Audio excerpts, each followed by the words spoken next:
Hello friends, कई सारे महत्वपूर्ण टॉपिक्स हैं आज के इस करंट अफेयर्स वीडियो में। उन सब पर चर्चा करेंगे। लेकिन उससे पहले मैं कुछ स्टूडेंट्स की जो जिज्ञासा थी उसको पूरा कर देना चाहता हूं। बीपीएससी एईडीओ एग्जामिनेशन में किस तरह के करंट अफेयर्स के क्वेश्चंस आए हैं और क्या पैटर्न रहा है, वो सब चीज़ों को देखते हैं। तो देखिए, इसमें क्या है, 100 क्वेश्चंस थे जीएस पेपर में, और उसमें से 25 क्वेश्चन यानी 25% वो करंट अफेयर्स से पूछे गए हैं। तो आप देख लीजिए कि करंट अफेयर्स का दायरा कितना ज़्यादा बढ़ता जा रहा है। इसलिए यहाँ पर ज़्यादा पढ़ने की ज़रूरत है, ध्यान देने की ज़रूरत है। तो 25 जो क्वेश्चंस आए हैं उनमें से 22 क्वेश्चन जो है वो सीधे के सीधे टकराए हैं, जो हमने आपको बताए थे पिछले दिनों में, जो करंट अफेयर्स के टेस्ट में, वीडियो में, पीडीएफ में, उन सब के जरिए। वैसे तो हर कोई कह सकता है कि हमारे क्वेश्चंस सब के सब टकरा गए हैं, लेकिन यहाँ एनालिसिस कर रहा हूँ मैं और आपको सबूत भी दिखा रहा हूँ वीडियो के जरिए। तो देखिए, एक क्वेश्चन यहाँ पर है कि भारत का उपराष्ट्रपति बनने के लिए न्यूनतम आयु कितनी होनी चाहिए। वैसे आप कह सकते हैं ये तो पॉलिटी का ये क्वेश्चन है, लेकिन अभी हाल ही में उपराष्ट्रपति जो नए बने कुछ महीनों पहले, तो उससे रिलेटेड ये क्वेश्चन है। उस दौरान मैं बता भी रहा था पूरी प्रक्रिया कैसे कैसे हुई है। तो इसमें सही आंसर होगा 35 वर्ष। ठीक है, न्यूनतम आयु 35 वर्ष होनी चाहिए। अगला क्वेश्चन लेते हैं, निम्नलिखित में से कौन सी एक दुनिया की सबसे कमजोर मुद्राओं में से नहीं है। यहाँ पर नहीं की बात की जा रही है और इसमें कई सारे ऑप्शंस हैं। तो उसमें आप देखेंगे लेबनानी जो ओमानी रियाल जो है ना, वो सही आंसर होगा। क्यों? क्योंकि जब मैं बता रहा था ना दुनिया की टॉप 10 करेंसी के बारे में, तो वो टॉप 10 में तीसरी ही करेंसी है, टॉप वाली वो ओमानी रियाल है। और उसी में यहाँ दिख रहे हैं आप, यहाँ पर ओमानी रियाल का जिक्र मैं कर रहा हूँ। और इसी में इन सब के बारे में बताया था कि जो सबसे जो खराब पोजीशन है वो किसकी है। ईरान, इसके अलावा अफगानिस्तान, लेबनान, ये सब चीज़ों की चर्चा हमने की थी। ओके, अगला क्वेश्चन लेते हैं और ये देखिए आप, ये क्वेश्चन क्या है, सत्य शोधक समाज से संबंधित उसमें निम्नलिखित कथनों पर विचार कीजिए। अब ये कहेंगे कि ये तो इतिहास से रिलेटेड है, बिल्कुल है, लेकिन करंट का भी है, क्योंकि महात्मा ज्योतिबा फुले उनकी जयंती अभी हाल ही में हुई है। और उसी के दौरान देखिए ये क्वेश्चन ही है, किस संस्था की स्थापना की थी, सत्य शोधक समाज। और इसके बारे में काफी डिटेल में ये बता रहा हूँ यहाँ पर आगे इस वीडियो में। इसमें क्या होगा, ऑप्शन आप देखिए तो इसका कथन एक है, इसका मुख्य उद्देश्य ब्राह्मणवादी प्रभुत्व को चुनौती देना और निचली जातियों के लिए समानता को बढ़ावा देना था। बिल्कुल सही बात है ये। ठीक है, अगला क्या है ऑप्शन, इसने महिलाओं और निचली जातियों के लिए सार्वभौमिक शिक्षा की दिशा में काम किया। बिल्कुल सही बात है। तीसरा क्या है, समाज में अस्पृश्यता यानी छुआछूत, उसके विचार को एक आवश्यक सामाजिक प्रथा के रूप में बढ़ावा दिया नहीं, बल्कि इसका तो विरोध किया था उन्होंने कि छुआछूत वगैरह नहीं होनी चाहिए। ठीक है, तो इसमें से दो जो है ना वो सही आंसर है, 1 और 2। तो केवल 2 ये वाला सही आंसर होगा, जो मैं काफी डिटेल में यहाँ बता रहा था, अभी 3-4 दिन या हफ्ते भर पहले की ही बात है। ठीक है, अगला क्वेश्चन लेते हैं, 2024-25 के बजट अनुमान के मुताबिक बिहार का सकल राजकोषीय घाटा प्रतिशत इसके जीएसडीपी का कितना था। अब देखिए यहाँ पर यह क्वेश्चन है, ठीक है, यही सेम क्वेश्चन यहाँ पर आप देख रहे हैं, और कितना था 2.98%, तो लगभग लगभग 3% के आसपास होता है। तो इसका आंसर ये सी वाला जो ना वो सही होगा। ठीक है, ये एक एक चीज बिहार का मतलब है, ये सब चीजें मैंने बताई थी अच्छे खासे ढंग से। अगला क्वेश्चन है कि बिहार के भौगोलिक क्षेत्र का लगभग कितने प्रतिशत भाग वन क्षेत्र के अंतर्गत आता है। तो ये पिछला जो बजट पेश हुआ है अभी, उसी के दौरान आर्थिक सर्वेक्षण में पेश हुआ था, और उसी में इसके बारे में काफी डिटेल में बताया गया था। जो जलवायु पर्यावरण, जलवायु परिवर्तन और आपदा प्रबंधन वाला जो टॉपिक है, उसमें मैंने बताया था कि कितना वृद्धि हुई है, कितना है, वगैरह वगैरह। इसका सही आंसर होगा क्या, 7% जो है ना वो वन क्षेत्र के अंतर्गत है। अगला क्वेश्चन है, एमएसएमई अधिनियम के अनुसार लघु उद्योग की नवीनतम परिभाषा जो है आधारित है। ये जो परिभाषा ना है ये 2020 में ऐतिहासिक बदलाव लाया गया था। उस दौरान मैंने बताया था वीडियो के जरिए भी।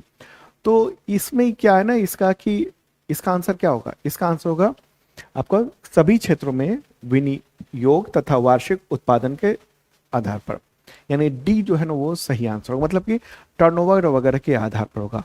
MSME, micro, small and medium enterprises.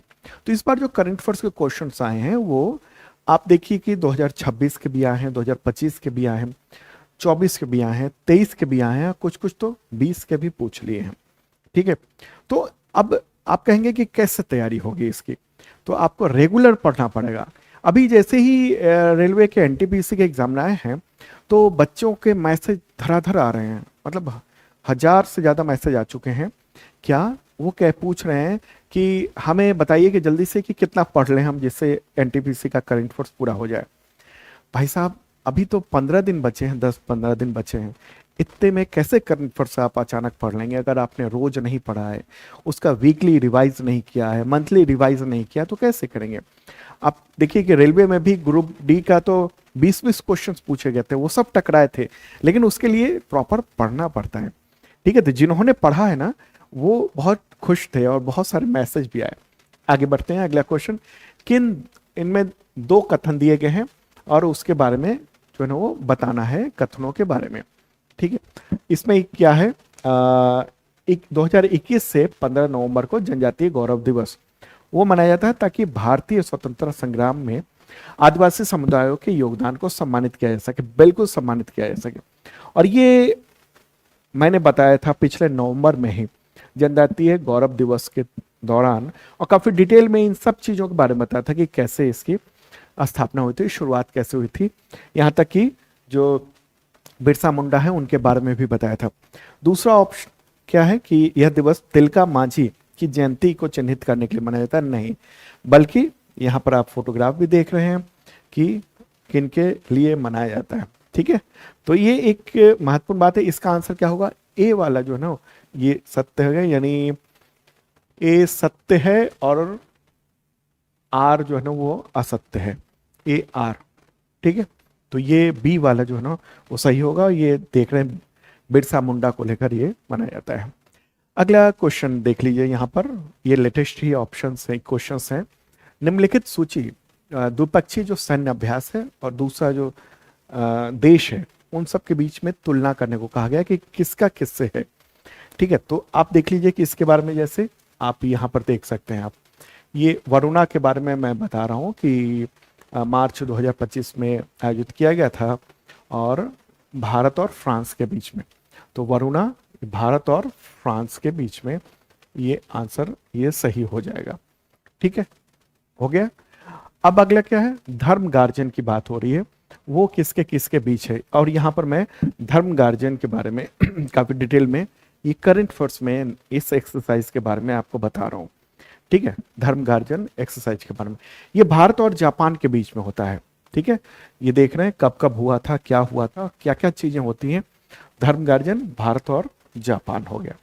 ठीक है, अब ये देखिए कि एवुकेरिन जो अभ्यास है उसका भी मैं वीडियो दिखा देना चाहता हूँ। यहाँ पर देखिए एवुकेरिन भारत और किस देश के बीच में, तो मालदीव के बीच में हुआ। तो ये 3 का सी हो जाएगा। तो यहाँ पर आप ठीक ठाक देख रहे हैं, इसका आंसर क्या होगा?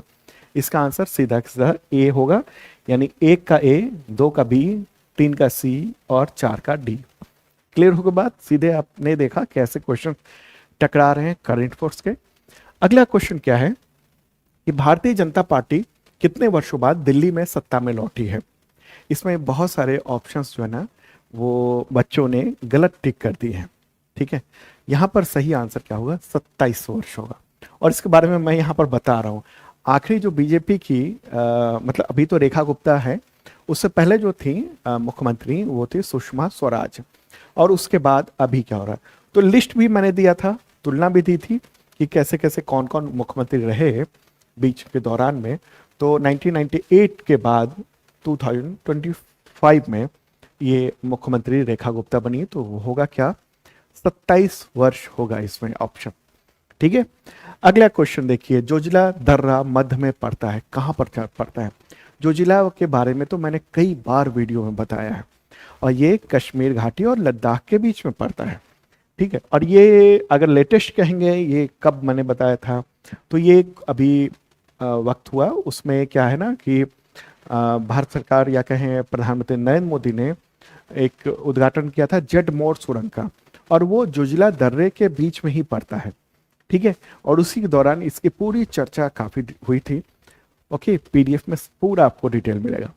अगला क्वेश्चन क्या है कि अप्रैल 2022 में भारत सरकार द्वारा निम्न में से किसे भौगोलिक संकेतक यानी ज्योग्राफिकल इंडिकेशन प्रदान किया है, जीआई टैग? आंसर क्या होगा? मिथिला मखाना। ठीक है, और ये मिथिला मखाना है। अप्रैल 2022 में ये दिया गया था। मखाना तो मिथिला ही नाम है, पहले बिहार मखाना कहते थे, बाद में फिर मिथिला मखाना कर दिया गया था। और उस वक्त मैंने काफी डिटेल में बताया था मखाने को लेकर, तो कई बार बताया है। जब मखाना बोर्ड बना है, मखाना को लेकर केंद्र सरकार ने फैसले लिए हैं, उन सब के बारे में। ओके, अब अगला क्वेश्चन क्या है कि भारत की प्राचीनतम पर्वत रेंज क्या है? अब आप कहेंगे ज्योग्राफी का हिस्सा है। हाँ, ज्योग्राफी का भी हिस्सा है, लेकिन अब करंट का भी हिस्सा है, क्योंकि पिछले दिनों अरावली को लेकर बहुत विवाद आया था सामने में। ठीक है, उसकी जो ऊंचाई है उसको लेकर 100 मीटर को लेकर ये काफी विवाद हुआ था। उस वक्त मैंने कितने डिटेल में इसका एनालिसिस किया था और बताया था अरावली के बारे में। ओके, इसका आंसर क्या होगा? अरावली होगा प्राचीनतम। और उसी में मैंने पूरे डिटेल में बताया था। अरावली एक तरह से, अगर आप ज्योग्राफी में भी पढ़े होंगे और ये करंट का पीडीएफ या वीडियो देखा होगा, तो उससे कंसेप्ट बिल्कुल क्लियर हो गया होगा। एनिमेशन, मैप वगैरह सब कुछ का इंतजाम रहता है यहाँ पर। अगला क्वेश्चन क्या है कि 10 जनवरी 2025 को भारत, बीच में ऑप्शन डालना है, देश बना जिसने निम्न पृथ्वी कक्षा यानी लोअर अर्थ ऑर्बिट में उपग्रह डॉकिंग की जो प्रक्रिया है उसको सफलतापूर्वक किया है। आंसर इसका क्या है? चौथा। ठीक है, ये चौथा। और ये क्वेश्चंस देख लीजिए, क्या है डॉकिंग जो जनवरी 2025 में किया, तो भारत कौन सा देश बन गया? आंसर क्या है यहाँ पर? चौथा देश है। सीधा के सीधा ये क्वेश्चंस जो है ना वो सीधे सीधे लाइन बाय लाइन यहाँ पर टकरा रहे हैं।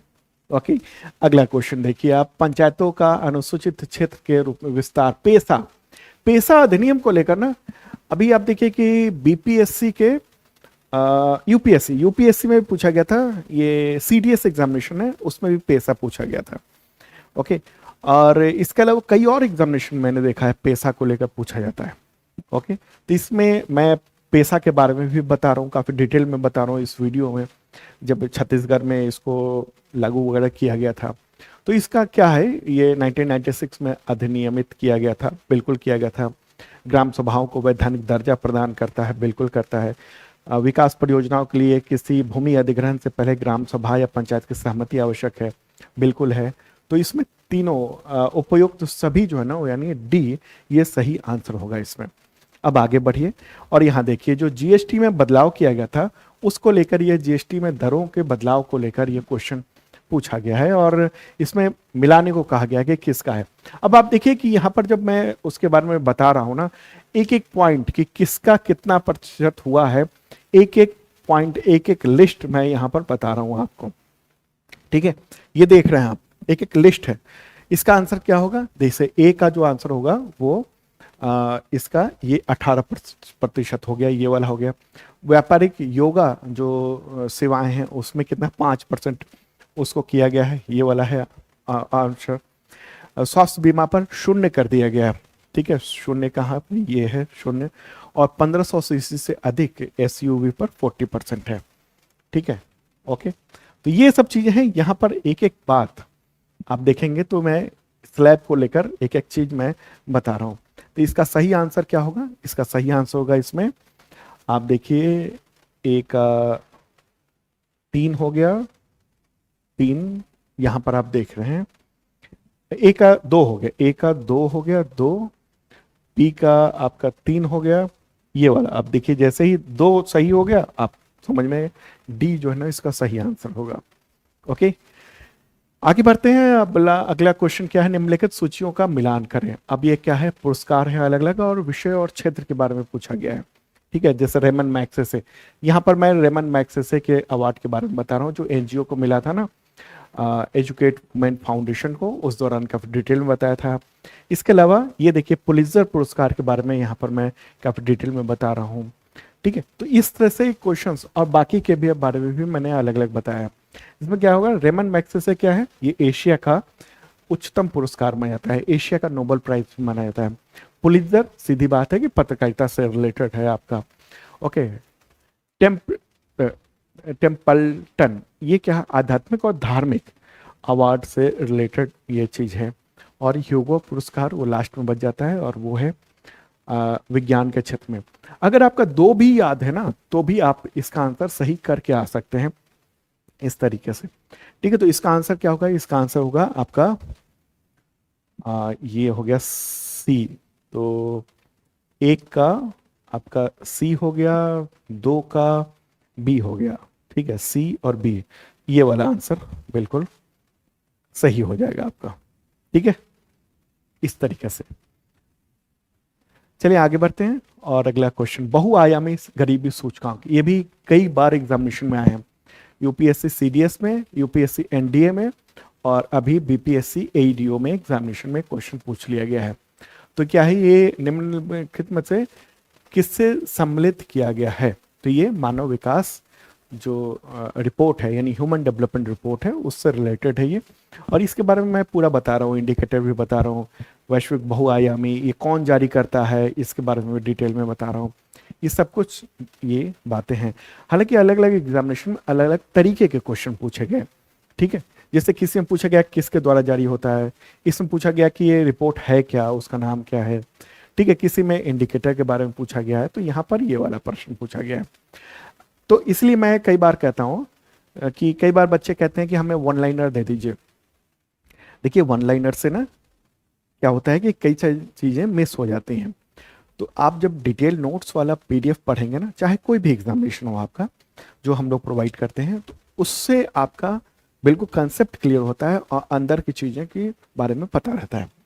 अगला क्वेश्चन क्या है कि किस भारतीय ओपनर को बीसीसीआई पुरस्कार 2025 में सर्वश्रेष्ठ अंतर्राष्ट्रीय महिला क्रिकेटर चुना गया? तो देख रहे हैं, ये तो 2026 में भी चुना गया है, किनको? स्मृति मंधाना को, और 2025 में भी स्मृति मंधाना को ही चुना गया था, और इस वीडियो में मैं उसके बारे में पूरा बता रहा हूँ। ठीक है, तो सी जो है ना वो सही आंसर होगा, स्मृति मंधाना। 5 बार इनको इसमें जो नमन अवार्ड है उसमें सर्वश्रेष्ठ अंतर्राष्ट्रीय क्रिकेटर महिला का अवार्ड मिला है। 5वीं बार 2026 में मिला, इससे पहले 2025 में भी मिला था। अगला क्वेश्चन लेंगे हम लोग, और प्रश्न यहाँ पर आप देख रहे हैं क्या है? निम्नलिखित में से कौन से भारतीय अमेरिकी ट्रंप 2.0 कैबिनेट का हिस्सा है? अब इसमें आपको बताना है कि कौन कौन है। कश्यप काश पटेल बिल्कुल हैं, एफबीआई के डायरेक्टर हैं वो। हरमीत ढिल्लो वो कौन है? ये भी हैं। हरमीत ढिल्लो जो है ना assistant attorney general for civil rights है, ठीक है, अमेरिका में। और डॉक्टर जय भट्टाचार्य ये कौन है? ये सीडीसी यानी centre for disease control and prevention, उसके चीफ हैं। ओके, तो ये तीनों के तीनों जो है वहाँ के एडमिनिस्ट्रेशन में, वहाँ कैबिनेट नहीं कहा जाता है बल्कि कहा जाता है एडमिनिस्ट्रेशन कहा जाता है।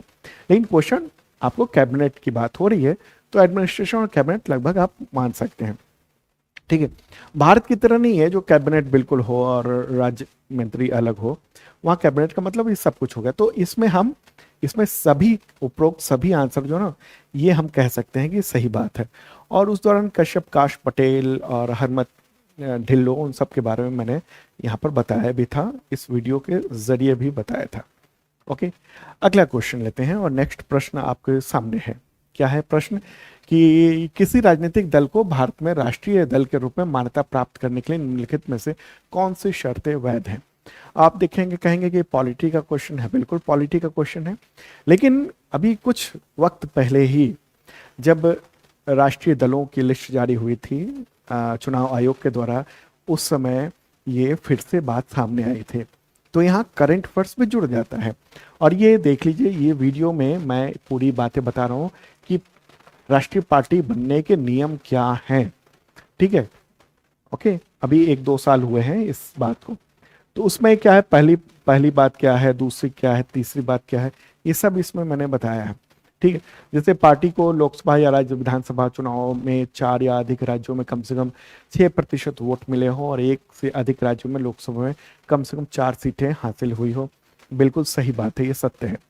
ठीक है, दूसरा क्या है, पार्टी ने कम से कम 3 राज्यों में लोकसभा की कुल सीटों का 2% जीता हो। ठीक है, तो ये भी बात जो है ना, कम से कम जो लोकसभा की कुल सीटों का 2% जो है ना वो जीता हो। तो वर्तमान में 11 सीटें के आसपास वो जीतता है। तो ये जो है ना, ये भी कथन सत्य हो जाता है। तीसरा क्या है कि पिछले लोकसभा आम चुनाव में पार्टी ने किसी एक राज्य में आवंटित प्रत्येक 25 सीटों में से कम 1 सीटें जीती हुई हैं। ये जो है ना वो असत्य होगा, गलत होगा। ठीक है, राष्ट्रीय दल के लिए ये शर्त नहीं है, बल्कि राज्य स्तरीय दल के लिए ये शर्त है। ठीक है, चौथा क्या है, पार्टी को 4 या अधिक राज्यों में राज्य स्तरीय दल के रूप में मान्यता प्राप्त हो। हाँ, ये भी सही है। ठीक है, तो ये इस तरीके से आप देख रहे हैं कि ये सारे ऑप्शन हैं। अगला क्वेश्चन है कि केंद्रीय गृह मंत्री अमित शाह ने जोधपुर में 11 फीट की प्रतिमा का अनावरण किया। ये सरदार वल्लभ भाई पटेल की प्रतिमा का अनावरण उन्होंने किया था, और ये बात अभी की नहीं है, ये 2024 की बात है। ठीक है, 8 दिसंबर 2024 को ये अनावरण किया गया था। अगला क्वेश्चन है, भारतमाला परियोजना अक्टूबर 2017 में प्रारंभ की गई थी, तो इसमें स्वीकृत कुल राष्ट्रीय राजमार्ग की लंबाई थी कितनी? तो ये 34,800 किलोमीटर जो है ना वो सही आंसर होगा इसका। ये है इंपॉर्टेंट बात। ठीक है, अब आप देखिए 2017 की भी पूछा जा रहा है, लेकिन होता क्या है ना, कई बार भारतमाला को लेकर हमने आपको अलग अलग संदर्भ में जो है ना इसके बारे में बताया है, सरकार के अलग अलग फैसलों को लेकर, जैसे बजट में भारतमाला को लेकर बताया था, तो उसमें ये सब का जिक्र भी बताया था। अगला क्वेश्चन है, ये मार्च 2025 में बारबाडोस में ये सस्टेनेबल एनर्जी फॉर ऑल ये ग्लोबल फोरम आयोजित किया गया था, उसका सब्जेक्ट क्या था? सब्जेक्ट था इसका sustainable energy for equality, security and prosperity. ये था इसका जो है ना वो सही आंसर। ठीक है, तो देखिए आप किस तरीके से क्वेश्चंस टकराए हैं और मतलब जबरदस्त ढंग से आए हैं। तो अगर आप भी करंट अफेयर्स की तैयारी करना चाहते हैं शानदार ढंग से, तो शार्प लर्निंग ऐप है, वो ज्वाइन कर सकते हैं, आप डाउनलोड कर सकते हैं। और वहाँ पर 2 तरह के मेंबरशिप प्लान है, बैच है। एक बेसिक है जो एसएससी, टीचर, रेलवे, पुलिस इन सब के लेवल का होता है। दूसरा था आईएसपी लेवल का, और इसमें पीडीएफ दिया जाता है 3 तरह के और 3 और तरह के, हिंदी और इंग्लिश दोनों में। जैसे क्या है, वन लाइनर, एमसीक्यू नोट्स होता है, वीडियो का लिंक भी होता है, फिर वीडियो मिलता है, फिर मॉक टेस्ट मिलता है। महत्वपूर्ण बात ये है, ये वीकली, मंथली, क्वार्टरली, ईयरली, ये पिछले 2 सालों के आपको मिल जाएंगे, 2 या 3 साल के मिल जाएंगे आपको, और अगले 1 साल तक ये अपडेट आपको मिलता रहेगा ये करंट अफेयर्स का। तो ज्वाइन कर सकते हैं, अभी सेल चल रहा है, ऑफर चल रहा है, और बहुत मामूली सा प्राइस है इसका। ठीक है, तो ये बात आप शेयर जरूर कीजिए, आप वीडियो जो है ना अपने दोस्तों को भी बताइए कि किस तरह के क्वेश्चंस लगातार आए हैं और कैसे टकरा रहे हैं। चलिए अब हम लोग करंट अफेयर्स को देख लेते हैं आज का महत्वपूर्ण। सम्राट चौधरी बिहार के कौन से वे मुख्यमंत्री बने हैं? आंसर क्या होगा इसका? 24वें मुख्यमंत्री बने हैं वो बिहार के। उन्होंने शपथ ग्रहण कर लिया है, 15 अप्रैल को 24वें मुख्यमंत्री बन गए हैं। वहाँ के गवर्नर हैं सैयद अता हसनैन, उन्होंने लोक भवन में पद और गोपनीयता की शपथ दिलाई है। और खास बात यह है कि बिहार में बीजेपी के पहले मुख्यमंत्री के तौर पर वो सामने आए हैं। और ये बदलाव कैसे हुआ है? तो नीतीश कुमार ने इस्तीफा दे दिया था, जो पहले मुख्यमंत्री थे, अब वो राज्यसभा के सदस्य हैं, राज्यसभा की सदस्यता ली थी, और इससे पहले वो 20 साल लगभग वो बिहार के सीएम रहे हैं। अब सम्राट चौधरी के बारे में बताएं। उनके पिता शकुनी चौधरी से उनको विरासत में पूरी राजनीति मिली थी। सम्राट चौधरी ने अपनी जो राजनीतिक पारी का आगाज है वो लालू प्रसाद यादव की जो पार्टी है आरजेडी, उससे किया था। जेडीयू से होते हुए 8 साल पहले बीजेपी में एंट्री की। ठीक है, और उससे पहले वो आरजेडी में मंत्री रहे, जेडीयू में मंत्री रहे। ठीक है, फिर बीजेपी में जब शामिल हुए उसके बाद उनको प्रदेश का उपाध्यक्ष बनाया गया, बाद में प्रदेश अध्यक्ष बनाया गया। अन्य पिछड़ा वर्ग से आते हैं और बीजेपी के लिए अनुकूल होता है वहाँ पर जो राजनीतिक परिस्थिति है उसमें। राजनीति में उन्होंने एंट्री की थी 1990 में, और बीजेपी से पहले आरजेडी, जेडीयू इन सब में वो रह चुके हैं। ठीक है, तो ये है इंपॉर्टेंट बात। और अगर आप देखना चाहें कि बिहार के जो टोटल सभी मुख्यमंत्री हैं 24 के 24 अभी तक, तो उन सब की लिस्ट देखना चाहता हूँ, मैंने पीडीएफ में भी दे दिया है, और यहाँ भी आप देख सकते हैं, इसको ले सकते हैं।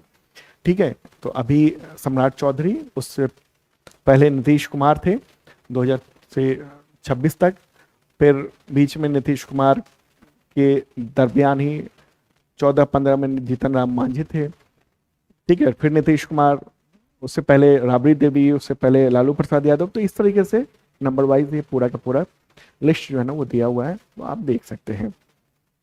ठीक है, चलिए अब आगे बढ़ते हैं और अगला क्वेश्चन लेते हैं हम लोग, इंपॉर्टेंट क्वेश्चन है इससे रिलेटेड। ठीक है, ये पूरी की पूरी लिस्ट मैंने यहाँ पर दे दी है, फोटोग्राफ भी दे दिया है ग्राफिक्स के साथ, ताकि आपको चीजें बेहतर ढंग से समझ में आ जाए।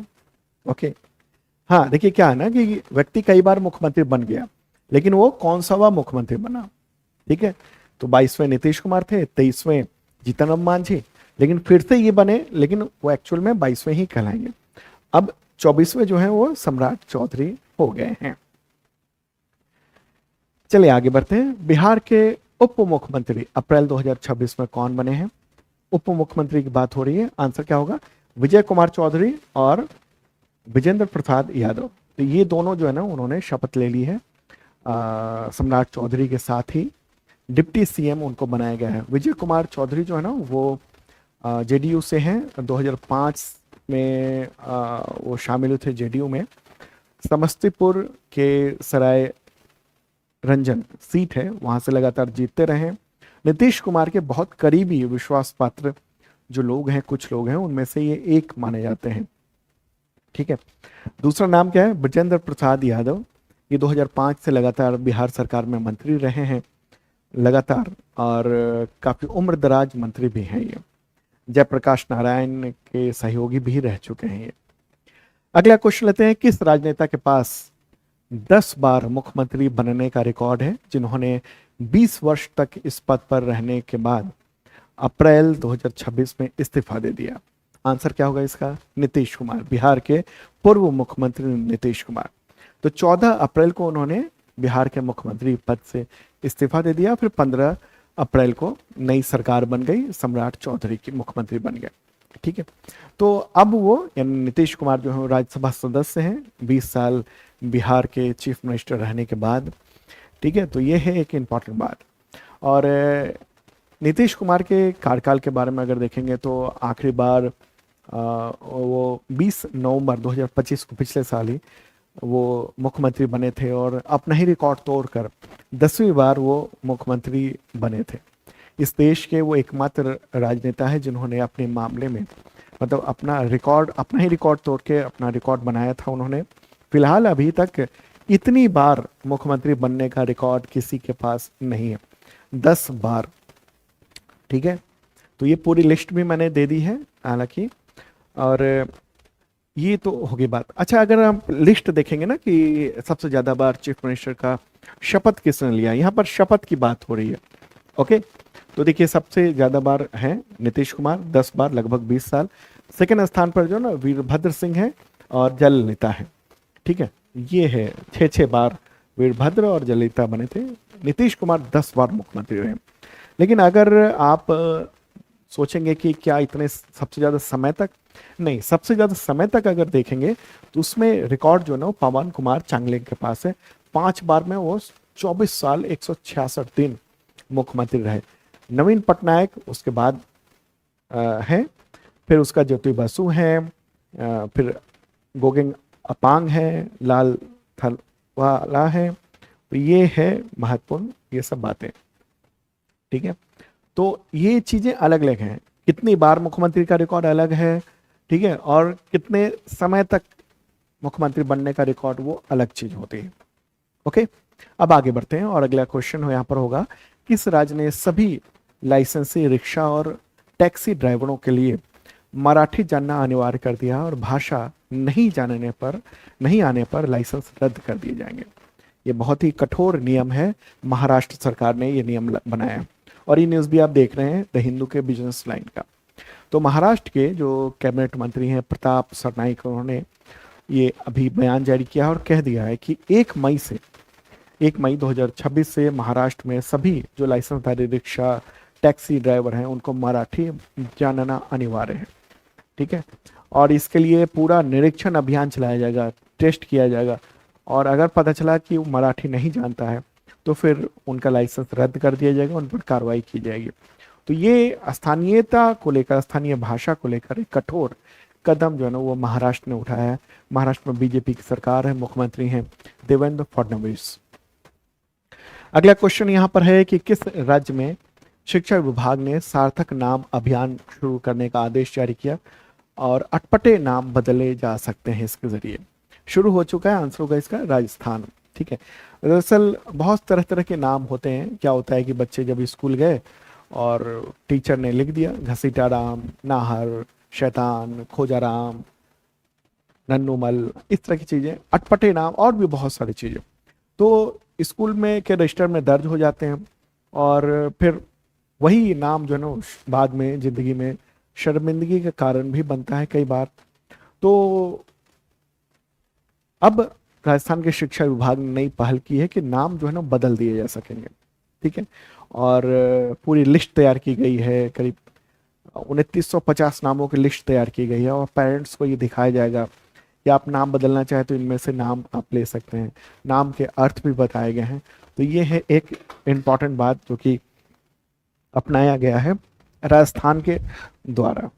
ठीक है, राजस्थान के जो शिक्षा मंत्री हैं मदन दिलावर, तो उन्होंने कहा है कि हालांकि ये ऐच्छिक है, मतलब अगर मन हो तभी नाम बदलाया जा सकेगा और कईयों के नाम बदल दिए जा चुके हैं। राजस्थान की बात कर रहे हैं, वहाँ के जो मुख्यमंत्री कौन है, भजन लाल शर्मा है।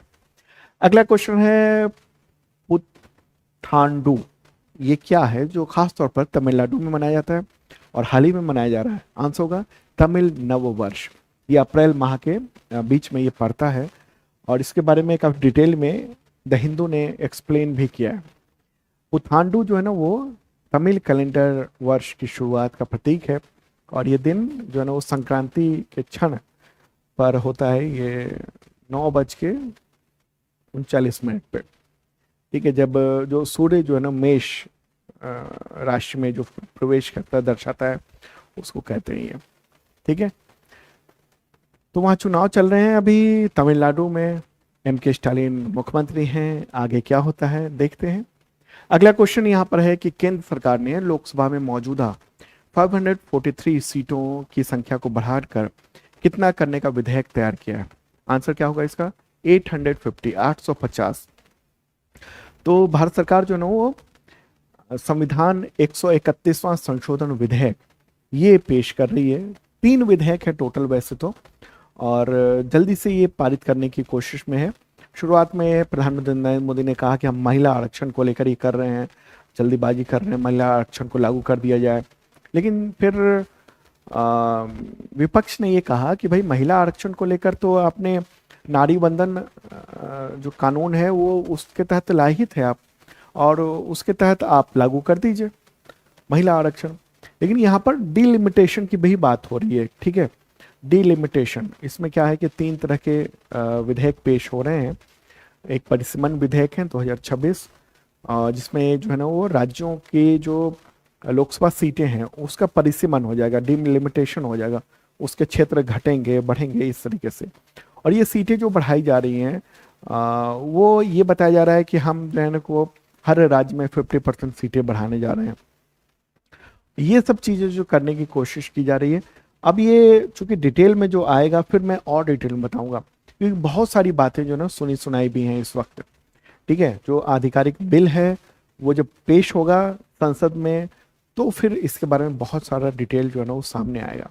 हालांकि बहुत सारे सवाल भी बने हुए हैं इसमें। ये सरकार कह रही है कि हम 2011 की जनगणना के आधार पर परिसीमन करेंगे, यानी ये क्षेत्रों का जो वो है एक लोकसभा के क्षेत्र की, तो उस करीब 27 लाख आबादी एक लोकसभा क्षेत्र में इस वक्त तकरीबन है, तो उसको कम किया जाए, मतलब इतना ज़्यादा ना हो, इसलिए सीटें बढ़ाने की बात की जा रही है कि अब 850 होना चाहिए। और इसके बीच का जितना है सीट, यानी 543 से 850 के बीच में, वो महिलाओं को दे दिया जाएगा।